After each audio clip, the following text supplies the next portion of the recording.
ce sujet évoquant l'assassinat de l'opposant algérien Ben Mhidi par la France. Assassinat qui a été officiellement reconnu récemment par le président de la République française, Emmanuel Macron.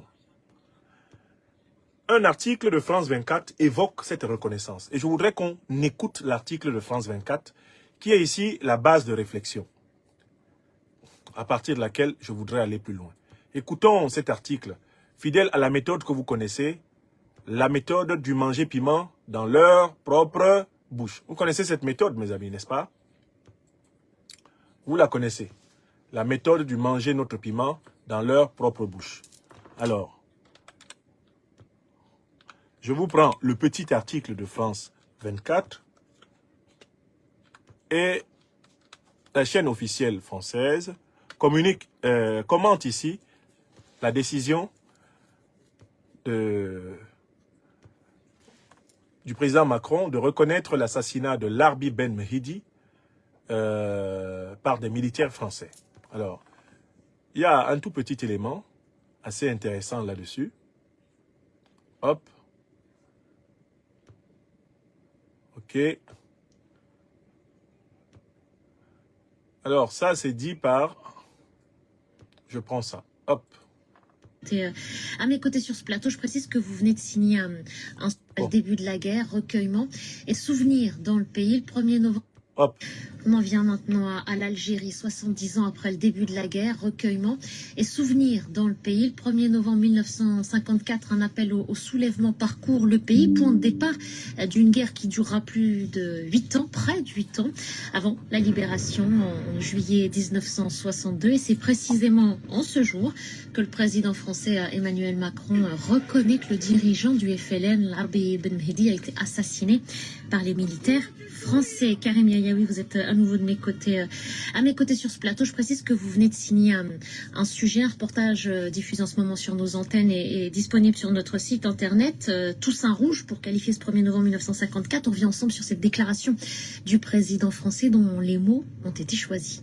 Évidemment, et surtout le moment a été choisi pour donner encore plus de force à cette reconnaissance de la responsabilité des militaires français et de la France dans la mort de Larbi Ben Mhidi. Le président Macron a choisi cette date anniversaire du 1er novembre 1964, 70 ans après le déclenchement de la guerre d'Algérie, qu'on a longtemps appelé événement d'Algérie, maintien de l'ordre. Il faut le rappeler, c'est seulement en 1999 que l'Assemblée nationale française a fini par qualifier ces événements de guerre. Donc c'est un moment important, c'est un moment qui s'inscrit dans une logique, puisque il y a un historien qui travaille sur ces questions depuis un moment aux côtés d'Emmanuel Macron, c'est Benjamin Stora, qui a remis un rapport au président de la République en évoquant un certain nombre de gestes mémoriels, et il avait indiqué que la reconnaissance de la responsabilité de la France dans la mort de Larbi Ben Mhidi était un élément important, lui qu'il considère un peu comme le Jean Moulin algérien, parce que c'est vrai que c'est une figure majeure dans l'histoire de l'indépendance algérienne. Ça intervient aussi à un moment où les relations entre la France et l'Algérie ne sont pas au beau fixe, notamment depuis cette visite du président Macron au Maroc, où il a entériné la reconnaissance de la marocanité du Sahara occidental. Il l'avait déjà fait dans une lettre adressée au roi Mohamed VI. Et évidemment, la question du Sahara occidental est un élément qui revient régulièrement et qui alimente régulièrement les tensions autrefois entre le Maroc et l'Algérie, mais aussi maintenant entre ceux qui soutiennent le Maroc sur cette marocanité du Sahara occidental. Enfin bref, la situation est plutôt tendue, et évidemment cette reconnaissance s'inscrit dans une volonté d'apaiser ces tensions. Vous avez comparé Larbi Ben Mhidi à Jean Moulin. Qui était-il? Alors c'est clairement une figure très importante dans l'histoire de la lutte pour l'indépendance. Il faisait partie de ces hommes qui ont décidé de déclencher le 1er novembre 1954. On le voit ici au moment de son arrestation en 1957. Et c'est une figure importante parce qu'il trouvait des soutiens même au-delà des Algériens. On le voit dans ces images, on n'a pas pu le voir, mais il était souriant, presque. Une façon d'envoyer un message à ceux qui allaient prendre la suite, de dire la lutte continue. C'est un homme pour qui même ses ennemis avaient du respect. Le général Bijard, qui était à l'époque à la tête du 3e régiment de parachutistes, dira de lui, il a été le plus grand vraiment. Mais le général Bijard, qui à l'époque était colonel, va finir par le remettre au général Ossarès, qui va le tuer. En tout cas, ses hommes vont le tuer. Et pendant très longtemps, la théorie officielle, c'est qu'il s'était suicidé. On a eu l'occasion de rencontrer sa nièce, et voici ce qu'elle nous disait à propos de cette théorie. Aucun Algérien à l'époque, qu'il soit pour ou contre, ne pouvait croire qu'un personnage de cette stature, de cette pureté, avec un engagement total, il a dédié sa vie à la cause nationale, ne pouvait pas fuir jusqu'à la dernière seconde, se donner la mort et se retirer de la bagarre. C'était pas possible. Alors le fait que Larbi Ben Mehdi ait été tué par l'armée française, tout le monde le savait plus ou moins, c'était un secret de polichinelle, mais cette reconnaissance a tout de même son importance. Ossarès l'avait reconnu dans un livre il y a quelques années. Pas sûr que ça suffise à faire retomber la pression entre les deux pays. D'ailleurs, il y a eu beaucoup de gestes mémoriels et côté algérien, on estime que ce morcellement des gestes mémoriels, ce n'est pas forcément la meilleure stratégie à adopter. Il voudrait finalement que cette question de la mémoire soit appréhendée de façon plus globale. Mais tout de même, ce n'est pas rien que cette reconnaissance aujourd'hui. Merci beaucoup, Karim. Merci pour tout ça. Voilà ce que je voulais vous faire écouter, cet élément de France 24. Où finalement, on reconnaît que l'opposant Larbi Ben Mehdi a été assassiné par l'armée française. Mais dans cet élément que vous avez écouté, il y a un problème essentiel qui a été posé, c'est le problème du morcellement des mémoires. La stratégie choisie par le président Emmanuel Macron consiste à ne pas aborder la question de la colonisation.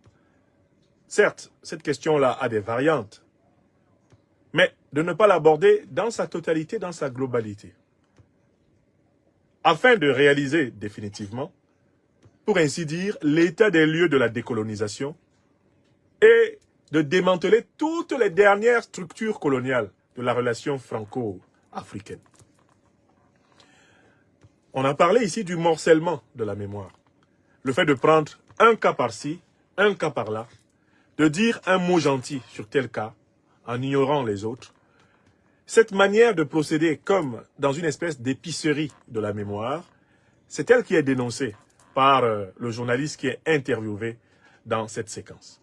Mais ça intéresse les Africains de se poser la question, mais qu'est-ce qui peut expliquer que le président Emmanuel Macron reconnaisse que l'armée française a assassiné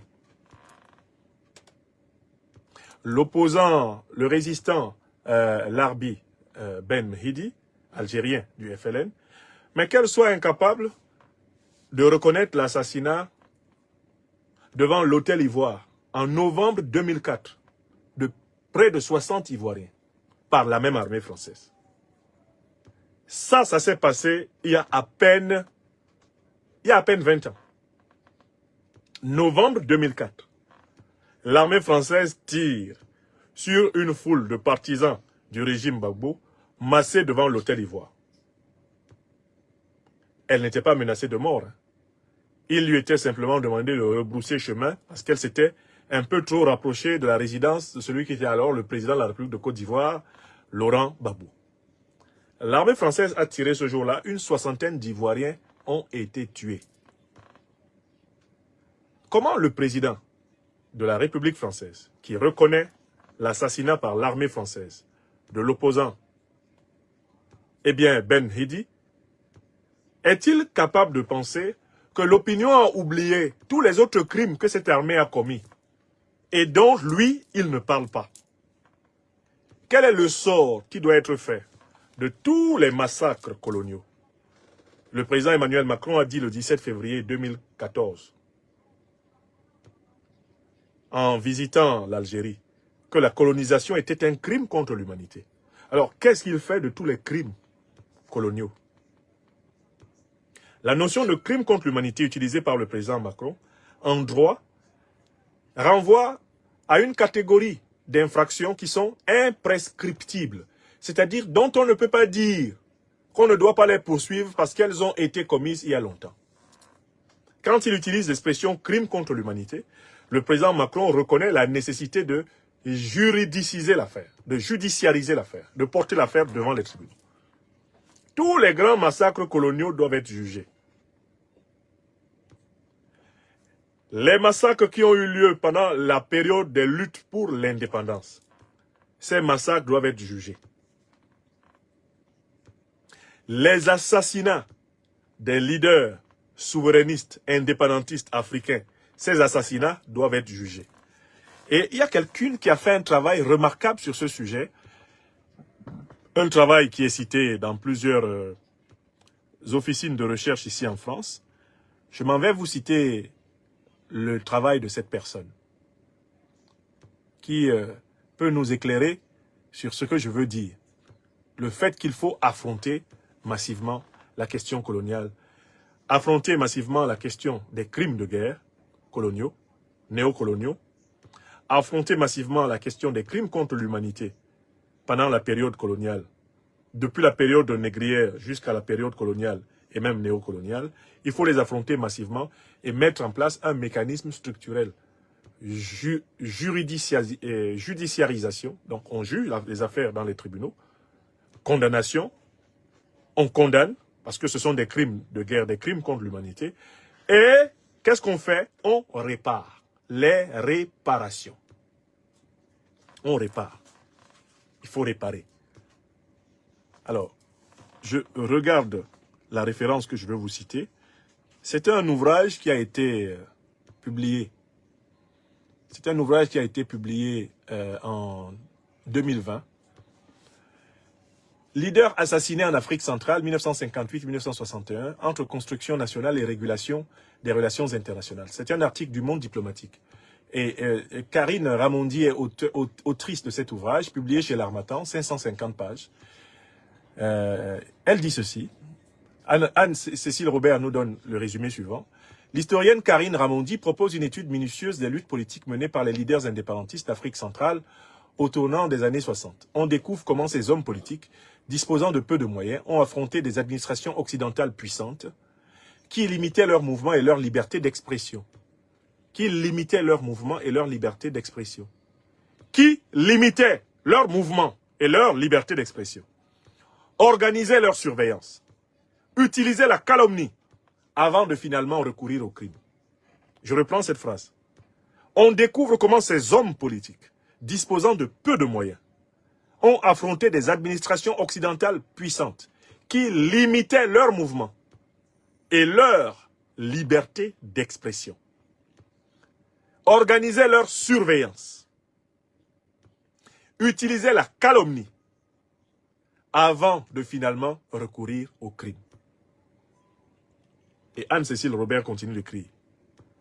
Si le parcours du Congolais Patrice Lumumba, assassiné par les services secrets belges, est relativement connu, ceux des Camerounais Félix Moumié, empoisonné par des espions français à Genève, et Ruben Oumniobé le sont moins.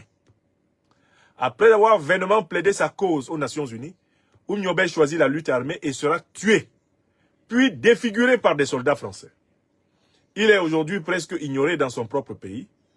Le centrafricain Barthélemy Boganda, mort dans un, entre guillemets, accident d'avion, parce que ce n'était pas un accident d'avion, il a été abattu par les forces néocoloniales, qui fut député français, se distingua quant à lui par son anticommunisme et le rejet de tout soutien soviétique. Alors, ça, c'est le titre d'un ouvrage de Karine Ramondi, leaders africains, leaders assassinés en Afrique centrale, 1958-1961. Qu'est-ce qui m'intéresse dans le compte rendu de la journaliste du Monde diplomatique Anne-Cécile Robert? Ce sont les méthodes qui ont été utilisées contre les dirigeants indépendantistes africains. Comme ils avaient peu de moyens, on utilisait contre eux quoi? La puissance de l'administration. On utilisait quoi contre eux? On limitait leur liberté d'expression. Qu'est-ce qu'on faisait? On organisait leur surveillance. Et qu'est-ce qu'on faisait? On utilisait la calomnie. Et finalement, on les a assassinés. Je reconnais en 2024 les méthodes qui sont employées contre moi. Ici, même en France. Je reconnais les méthodes. Limiter mes mouvements. J'en ai été victime depuis 5 ans. Vous êtes témoin. Uniquement parce que je critique la politique africaine de la France. D'accord? Mes mouvements ont constamment été perturbés et limités ces dernières années pour cela. Deuxième méthode. Qu'est-ce qu'ils font? Ils limitent on limitait leur liberté d'expression. Vous êtes d'accord avec moi? Vous êtes mes témoins?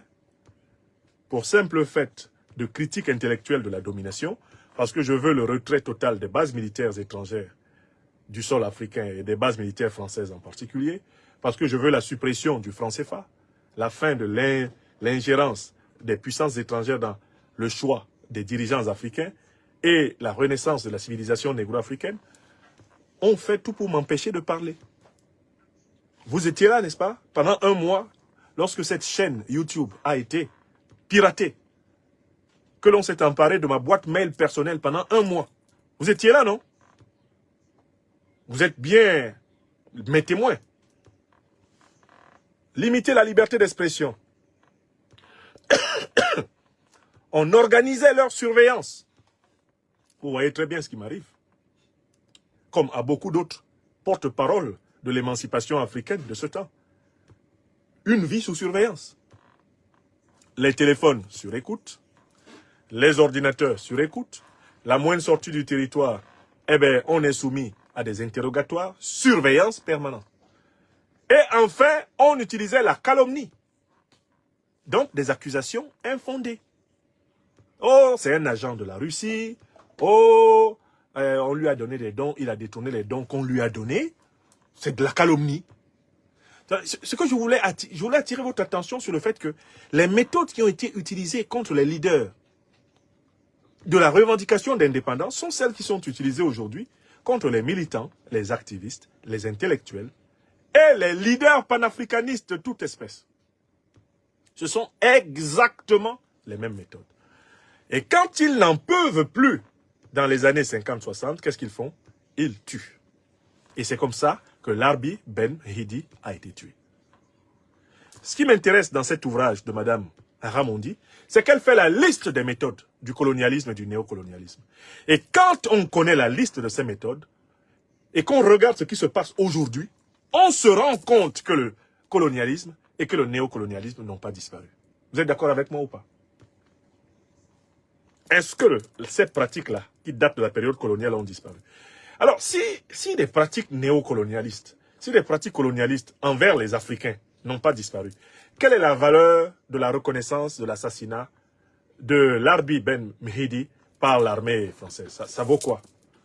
Quelle est la valeur politique de cette reconnaissance? C'est une reconnaissance superficielle. C'est une reconnaissance artificielle. Parce qu'elle ne correspond pas à un changement de pratique.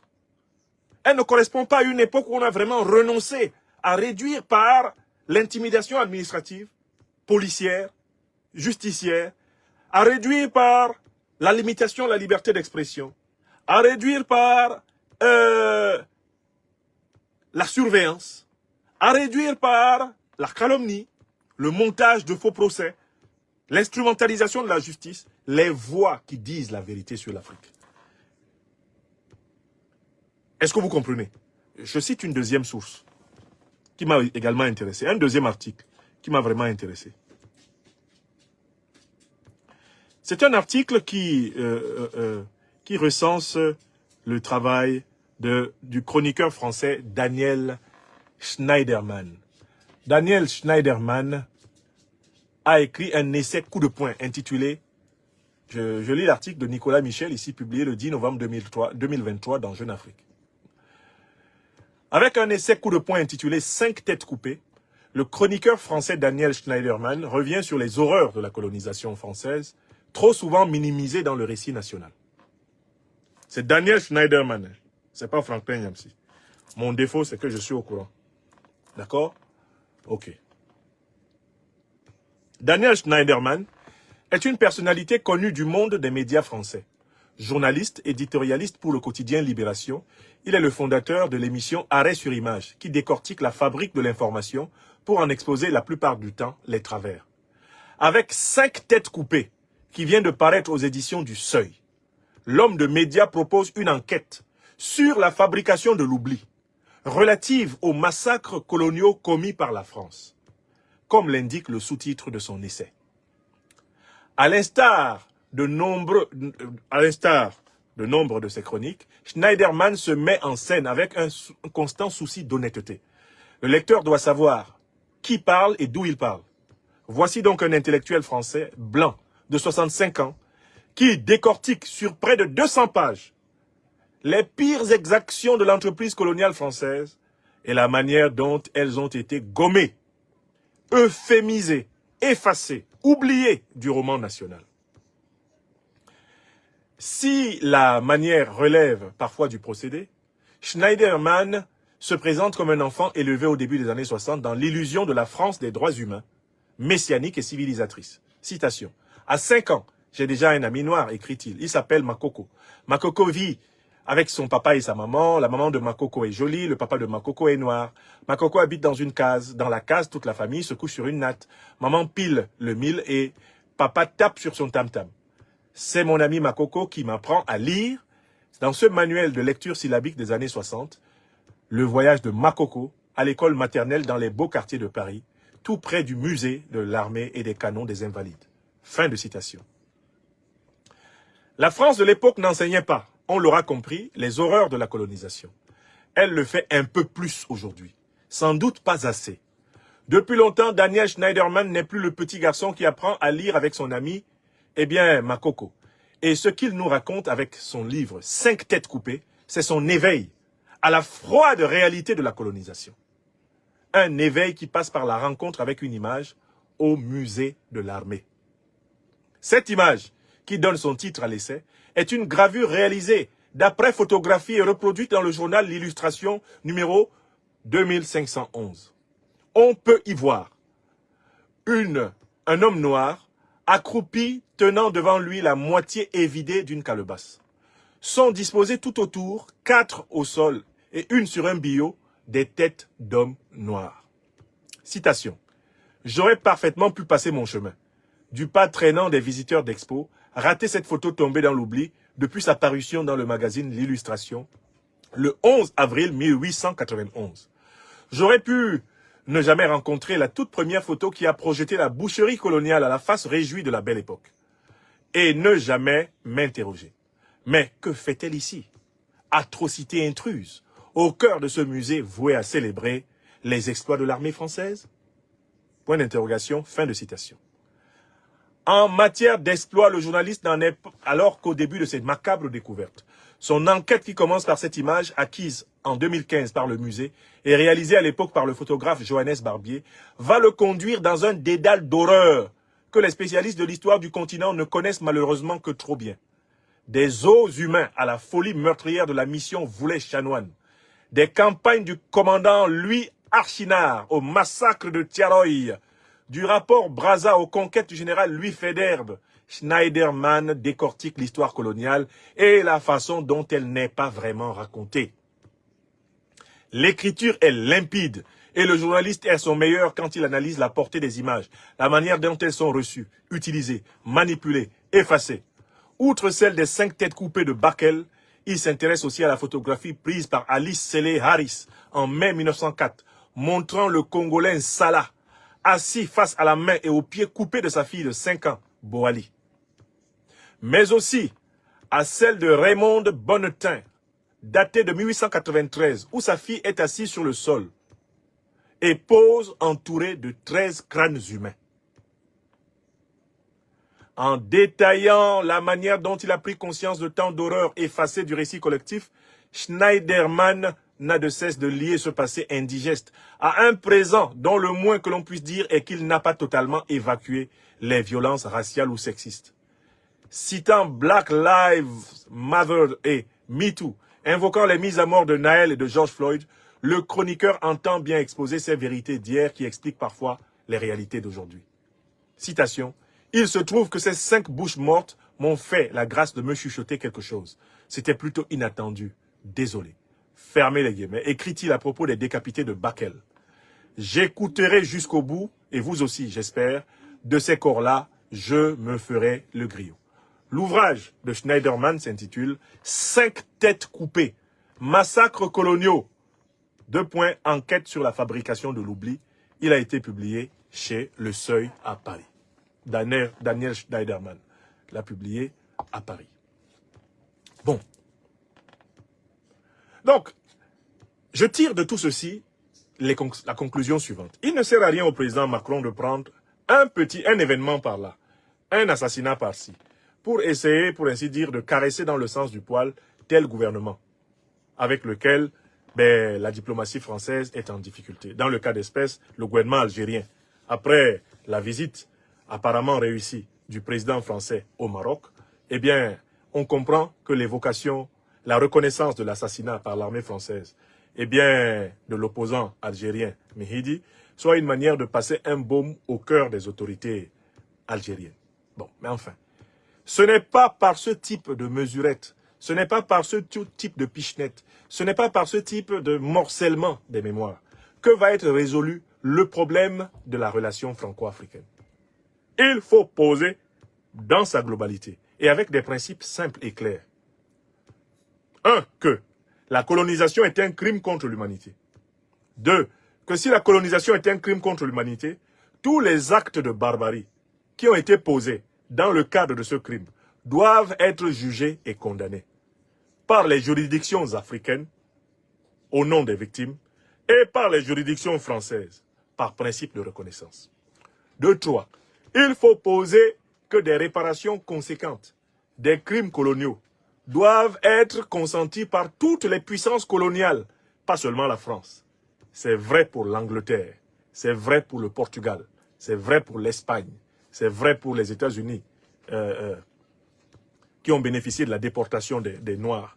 C'est vrai pour toutes les puissances qui ont vécu des crimes contre l'humanité, des crimes de guerre, pour se constituer comme puissance. Ces puissances doivent réparer. Et ce n'est qu'au terme de ce cycle, judiciarisation, condamnation, réparation, qu'il va être possible de nous engager tous ensemble, partout sur la Terre, dans la construction d'un monde multipolaire de la réciprocité, un monde de la négociation, un monde du compromis, un monde de l'acceptation réciproque et du respect des souverainetés. Voilà la vérité. Donc je voudrais dire ici que l'initiative du président Macron pour reconnaître le cas de l'opposant algérien, elle ne résout aucun problème. Au contraire, elle met la lumière, elle met en épingle le déséquilibre scandaleux de la démarche. Car l'immensité des actes répréhensibles reste intacte. La méthode, pour ainsi dire, de la distribution, du saupoudrage, de la reconnaissance au détail, cette méthode ne marche pas. Elle a au contraire pour effet contraire de raviver la douleur. La douleur est de retourner le couteau dans la plaie des mémoires. Puisque ceux qui sont oubliés pendant cette démarche-là, redoublent de souffrance, ressentent encore une plus grande frustration. Et ceux qui sont instrumentalisés par cette démarche, qui relève, pour ainsi dire, une forme d'opportunisme diplomatique, ceux qui sont instrumentalisés ne sont pas plus satisfaits. J'ai vu les déclarations des membres de la famille de M. Mehidi qui ne se sentent pas satisfaits du simple fait qu'on dise « oui, finalement, on sait qu'il a été assassiné par l'armée française ». Mais alors quoi? Qu'est-ce qui se passe? Il a été assassiné. Alors quoi? Qui est jugé? Qui est condamné pour ce crime? Qui est jugé et qui est condamné pour ce crime? Quelles sont les réparations qui sont consenties? Est-ce que justice est faite pour ce crime? Et pour tous les autres? Voilà la question. Donc je tenais, pour ma part, à dire que l'opinion africaine avertie ne se laissera pas emballer par ce morcellement des mémoires. Elle ne se laissera pas emballer par ce saupoudrage. La question structurelle est entièrement posée.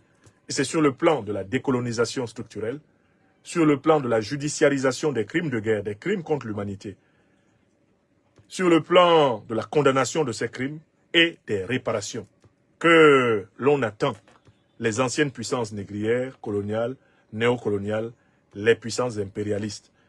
Et si elles ont le courage de faire cette démarche, cela va hâter en réalité la reconfiguration d'un monde plus fraternel. Un monde dans lequel on n'oubliera pas, et on n'a aucun intérêt à oublier, mais dans lequel vont apparaître des pratiques qui empêchent la reproduction de l'ignominie.